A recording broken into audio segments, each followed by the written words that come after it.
Saludos a todos, mi nombre es Marilia Díaz, soy enfermera en San Juan, Puerto Rico, y en esta ocasión vengo a hablarles sobre el manejo de las líneas centrales y si lo estamos haciendo bien. Y vamos a reflexionar un poquito sobre todo este tema y pongámonos a pensar, en alguna ocasión yo he hecho alguna tarea y me he puesto guantes sin haberme lavado las manos antes.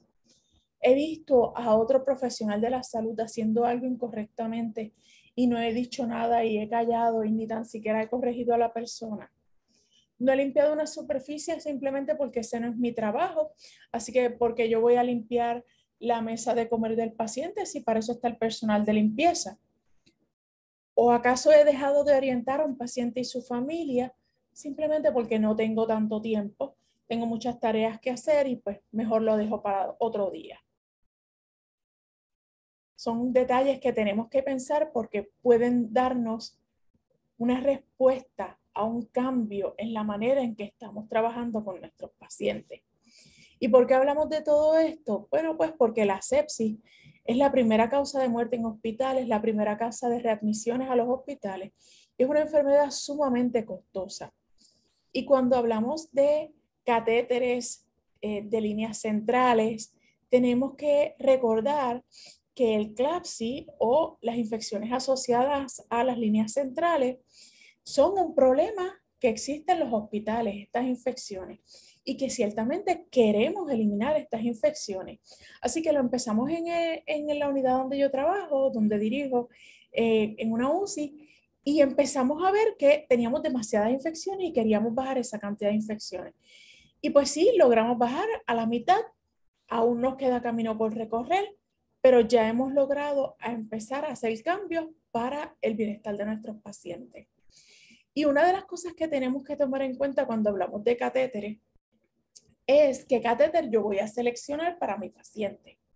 Pues mira, va a depender del medicamento que yo voy a dar, de los sueros que le voy a administrar al paciente, pero también va a depender de cuánto tiempo esperamos tener a este paciente en la UCI o en el hospital. Conforme a la cantidad de tiempo que yo voy a tener a mi paciente hospitalizado, también debe ser mi decisión de qué tipo de catéter voy a estar utilizando con el paciente. Conociendo que los catéteres periferales, los que el personal de enfermería canaliza, raramente los asociamos a una infección, pero su uso prolongado está asociado con la flebitis y es por eso que estos catéteres los cambiamos por lo menos cada 3 días. Los catéteres centrales no tunelizados son los que tienen la mayor cantidad de infecciones asociadas a catéteres y los catéteres centrales insertados periferalmente son los que tienen una menor cantidad, una menor incidencia de infecciones. Así que estos catéteres que son insertados periferalmente, pero que sí son una línea central, en el caso de donde trabajo, estos catéteres los inserta el personal de enfermería, en otros hospitales los inserta un médico, pero se utilizan las extremidades superiores del paciente y ese catéter va a llegar hasta la vena cava. Otro tipo de catéter que también tenemos disponible son los puertos subcutáneos y este catéter, el paciente tiene que ir a la sala de operaciones, se coloca el catéter por debajo de la piel y entonces sobre la piel, con una aguja especial que viene para este catéter, podemos canalizar el catéter y ya el paciente tiene ahí un acceso venoso central. Es muy bueno para la administración de medicamentos o terapias intravenosas que el paciente tenga por unos periodos de tiempo prolongados, pero no lo recomendamos para la extracción de muestras. Tenemos el catéter de hemodiálisis, hay tanto los temporeros como los permanentes y sabemos que es un acceso venoso que utilizamos para el tratamiento de hemodiálisis, que mayormente utilizamos la vena yugular o la subclavia, pero en algunos casos también se puede canalizar la femoral. En raras ocasiones, en bien pocas ocasiones, pero los hemos tenido, pacientes que su catéter de hemodiálisis está colocado directamente en el atrio, ¿verdad? En el corazón del paciente. Y son catéteres que, además de que los vemos muy poquito, tenemos que prestarle una atención sumamente especial, porque yo no quiero que ese catéter se me infecte nunca. Si no quiero que se me infecten los otros catéteres, este jamás yo quiero que se me infecte. Y los catéteres venosos centrales, que son los que más estamos acostumbrados a utilizar, donde se canaliza una vena yugular, la subclavia o en algunos casos la femoral, también se puede utilizar en los niños, insertándolo en la vena umbilical, y los podemos utilizar para administrar diferentes tipos de terapias intravenosas, ya sea por periodos prolongados de tiempo o por periodos cortos, pero a unas infusiones velocidades muy altas o con muchos medicamentos que le estamos administrando simultáneamente. Y en el caso de estas líneas centrales, ahí es donde comenzamos a ver que teníamos problemas con las infecciones y empezamos a buscar qué era lo que teníamos que hacer. Y nos dimos cuenta que una de las primeras cosas era la selección del área donde se iba a insertar ese catéter. Y encontramos que está la data científica que nos dice que la primera opción debe ser la subclavia, la segunda la yugular, y en el último de los casos, entonces utilizamos la femoral. E hicimos lo que nosotros conocemos como un bundle o un paquete. ¿Y qué tiene este paquete? Pues este paquete son muchas acciones que vamos a llevar a cabo para ayudar a que no se infecte ese catéter. Y comenzamos con el bundle o el paquete de acciones para el momento de la inserción. Así que, lo primero, lavado de manos. Lo segundo, la limpieza de la piel. Lo tercero, utilizar barreras máximas de protección. Y estas barreras máximas de protección no son exclusivamente para el médico. Si el personal de enfermería está junto al médico asistiéndole en este proceso, el personal de enfermería también tiene que utilizar las barreras máximas de protección y entre ellas está el uso de la bata estéril, mascarilla, cubrir el pelo, cubrir los zapatos y utilizar guantes. ¿Y cómo sabemos que si yo que voy a asistir al médico me tengo que poner todo esto? Bueno, pues si estiramos nuestra mano y podemos tocar la cama del paciente, sabemos que yo debía tener todo esto colocado. Y por último, es el buscar alternativas para asegurar a este paciente sin utilizar suturas. ¿Y qué me va a pasar si es una emergencia? ¿Me da tiempo de vestirme y ponerme toda esta ropa, del lavado de manos, de la limpieza de la piel, de una buena selección del área? Pues no, cuando ocurren las emergencias, ¿verdad? Necesitamos salvarle la vida al paciente. Se va a insertar la línea lo mejor que podamos, ¿verdad? Y vamos a usar cuantas acciones podamos llevar a cabo, pero sabemos que si no las hicimos todas, en algún momento próximo, cuando la situación sea estabilizada, ese paciente va a requerir un cambio de catéter. ¿Y cómo entonces ocurren estas infecciones? Sea un catéter central, sea un catéter periferal, las infecciones ocurren principalmente por microorganismos que están en la piel. Así que al momento de la limpieza de esa área, la preparación del área donde se va a canalizar, no se limpió bien y entró entonces este microorganismo, llegó entonces al torrente sanguíneo a través de esa punción que se le hizo al paciente. Y por eso es tan importante la limpieza del área o la preparación del área antes de la canalización. Otra de las razones, conexiones contaminadas, los puertos de los catéteres. Está contaminado, sabemos que eso lo tiene el paciente puesto en el brazo o lo tiene en la subclavia o en la yugular. Ese puerto está ahí tocándole la ropa, tocándole el resto de su piel. Así que antes de yo utilizar esta conexión, tenemos que limpiarla porque de otra manera, por ahí es que va a entrar directamente el microorganismo al catéter y de ahí al torrente sanguíneo. Por infusiones que están contaminadas, así que cuando estamos diluyendo medicamentos, tenemos que prestar especial atención al lavado de manos, al uso de mascarilla y al uso de guantes, porque eso es lo que va a evitar que esa infusión o que ese medicamento se nos pueda contaminar. Y si está ya contaminado, se lo va a administrar al paciente, el paciente se va a contaminar. Así que lo hablamos. Lo primero, lo más importante, vamos a limpiar el área, vamos a preparar el área donde se va a canalizar el paciente, sea periferal o sea central. Tenemos que preparar esa piel. ¿Y cómo la vamos a limpiar? Pues mira, si tenemos disponible el gluconato de clorhexidina, eso es lo que se está recomendando. no lo tenemos disponible en nuestro hospital, pero tenemos el yodo o el betadine, vamos entonces a usar esa segunda opción. Tampoco lo tengo disponible, entonces voy a hacerlo con alcohol al 70%. Así que vamos a utilizar lo que tengamos disponible, pero si podemos tener el gluconato de clorhexidina, ciertamente es lo que se está recomendando. Tenemos que utilizar unas técnicas asépticas al manipular estas líneas, ponernos el equipo de protección personal, realizar el lavado de manos, y eso es bien importante. Lavado de manos, lo estoy diciendo, si se dan cuenta, desde que comencé la conferencia, diciendo, me lavé las manos antes de colocarme los guantes.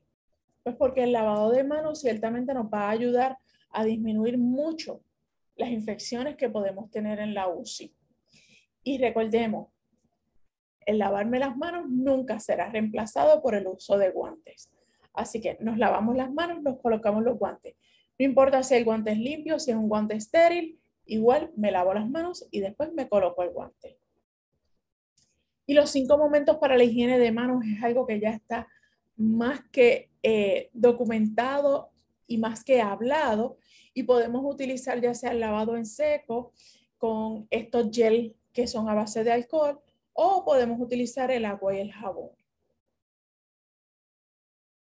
Pero en el caso de las líneas centrales, que como les había comentado, es donde más infecciones podemos ver, pues yo también tengo que pensar, una vez ya inserté esta línea, hice todo correctamente, yo tengo que cubrir esa área. Entonces, ¿cómo yo voy a cubrir esa área de la subclavio de la yugular?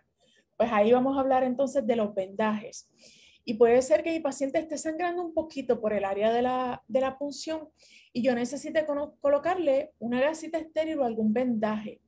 Así que si yo le coloco gasa, automáticamente 2 días después, a más tardar, yo tengo que cambiar ese vendaje. Y lo que recomendamos es que utilicemos algún vendaje que sea transparente, que yo pueda ver el área de la venopunción para poder observar por signos o síntomas de infección en el área.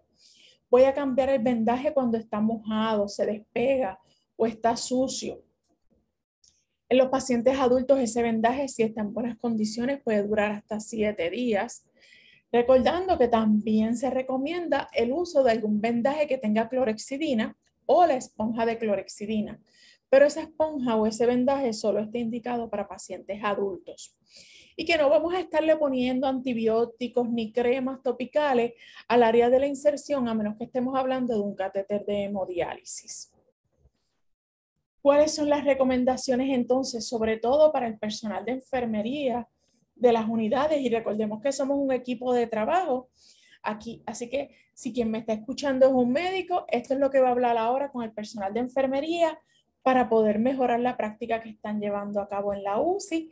Si me están escuchando enfermeros, ya saben qué tienen que hacer dentro de su profesión para poder mejorar esos servicios que ofrecen. Y lo primero va a ser educar al personal. Tenemos que explicarle cómo se hace un buen uso del catéter. Tenemos que hablarle sobre la inserción, cuáles son los pasos que yo necesito hacer antes de la inserción. Así mi tarea sea exclusivamente asistir al médico. Asistir al médico es algo bien importante porque necesita esa ayuda, pero si yo lo estoy haciendo mal, aunque el médico lo haga bien, ya estamos poniendo ahí una puerta para la entrada de esos microorganismos. Así que los voy a educar al personal, voy a evaluar cuánto conocen. No me puedo dejar llevar porque, ay, este enfermero tiene muchísima experiencia, lo debe hacer bien. No, tenemos que evaluar cuánto sabe o cuán bien lo está haciendo. Recordemos que podemos utilizar las líneas centrales insertadas periferalmente en los adultos en las extremidades superiores. En algunos casos, si las infecciones no logramos un control de ellas, utilizando estas medidas al momento de la inserción y en el manejo, pues podemos movernos al baño de paciente a diario con clorhexidina. Y tratamos de usar equipos que estén libres de sutura para sujetar ese catéter. Diariamente voy a inspeccionar el área. En todos los turnos de trabajo debemos inspeccionar el área. Por eso es que mi vendaje debe ser transparente. Recordemos que si mi vendaje no es transparente, a los 2 días ya yo tengo que cambiarlo. Si es transparente y tiene esponja de clorhexidina o está impregnado en clorhexidina, ese vendaje puede quedarse en sitio hasta 7 días siempre y cuando no esté mojado, despegado o sucio. Voy a remover los catéteres cuando hayan signos de flebitis, eritema, infecciones o haya un mal funcionamiento y el catéter no funcione, no sirva. Voy a utilizar guantes limpios al momento de remover ese vendaje que voy a quitar y que voy a eliminar, pero voy a utilizar guantes estériles para colocar el nuevo vendaje, el que está limpio y que me va a durar los próximos 7 días. No voy a cambiar de manera rutinaria las líneas centrales, las centrales insertadas periferalmente o los catéteres de hemodiálisis. Antes de utilizar estos catéteres, antes de utilizar las líneas, ya sea que utilicemos equipos sin agujas o con agujas, tenemos que limpiar ese puerto, ese punto de entrada, tengo que limpiarlo. Si tengo clorhexidina, una vez más, igual que la inserción del catéter, yo voy a poner una jeringuilla en la línea para administrar un medicamento que tengo que darle al paciente y yo tengo que limpiar ese puerto antes de poner la jeringuilla. ¿Con qué lo voy a limpiar? Pues como al momento de la inserción del catéter. Primera opción, clorhexidina. ¿No lo tenemos disponible? Yodo o betadine. No lo tengo disponible, entonces voy a utilizar el alcohol al 70%. Debemos cambiar las líneas que utilizamos con estos sueros y con estos medicamentos cada 96 horas, a menos que el paciente esté recibiendo diferentes transfusiones de sangre, de productos sanguíneos o esté en una terapia con lípidos. Y tenemos que estar constantemente educando al personal. Y ustedes lo tienen que estar pasando que pues nos llegan 5 enfermeros nuevos y se nos van 3 enfermeros de los que ya tenían experiencia y estamos recibiendo personal de enfermería constantemente en la UCI. Así que el proceso de educación tiene que ser un proceso continuo y constante. ¿De qué vamos a educar a este personal? De cuándo vamos a utilizar estos catéteres y qué tipo de catéter vamos a utilizar.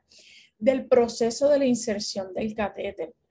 Cómo vamos a cuidar del catéter y las líneas y qué medidas de control de infecciones vamos a llevar a cabo en la UCI.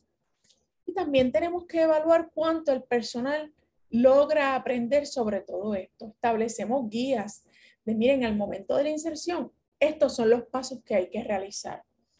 Y si falta uno de esos pasos, no lo estamos haciendo correctamente. Así que ahí está nuestra guía o nuestra norma para la UCI. Podemos tener guías y normas de la limpieza de esa área de inserción una vez el catéter fue insertado, del cuidado de las líneas, del cambio de las líneas y tenemos que saber cuán bien el personal conoce todas estas normas. Y también tenemos que tener presente la cantidad de personal que tenemos para manejar los pacientes de la unidad y estamos viviendo momentos que no habíamos visto antes con respecto a la pandemia, donde el personal de enfermería se ha visto en la necesidad de atender muchísimos pacientes simultáneamente y ciertamente esto es algo que nos está afectando en las infecciones, pero que tenemos que buscar las estrategias para evitar que sigan aumentando las infecciones en la UCI. Así que después de hablar todo esto, tenemos que pensar, ¿lo estamos haciendo bien? Pues probablemente lo estemos haciendo bien, pero ¿lo podemos hacer mejor? Pues definitivamente siempre hay espacio para crecer y siempre hay espacio para mejorar en todo lo que tiene que ver con la atención a nuestros pacientes en la UCI. Muchísimas gracias por haberme invitado a estar con ustedes este ratito. Gracias a todos los que pudieron de alguna manera enviar su donativo para poder ayudar al doctor Carlos Orellana. Todos los que somos sus amigos, les estaremos muy agradecidos por ello. Muchas gracias.